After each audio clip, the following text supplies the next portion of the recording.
কোনো ব্যক্তির কারণে, কোনো নেতার কারণে, কোনো কর্মীর কারণে যদি মানুষের আস্থা নষ্ট হয়, তাকে আমরা ওন করতে পারবো না। বিকজ আমরা বহু ঝড় ঝঞ্ঝার ভিতর দিয়ে আজ এখানে এসে দাঁড়িয়েছি, বহু অত্যাচার নির্যাতনের ভেতর দিয়ে এখানে এসে দাঁড়িয়েছি আজকে আমরা। কাজেই আমাদের পক্ষে আর সম্ভব না যে কেউ নিজের বিষয়, নিজের স্বার্থ নিয়ে এমন কিছু করবে যেটা দলের স্বার্থকে আঘাত করবে, ক্ষতিগ্রস্ত করবে।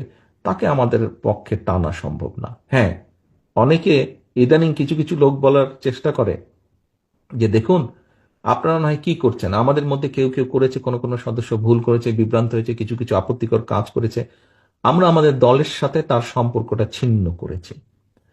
এতে কি হবে কেউ কেউ বলে, এতে কি হবে সেটা হচ্ছে পরের ব্যাপার, কিন্তু আমি আমার অবস্থান পরিষ্কার করেছি।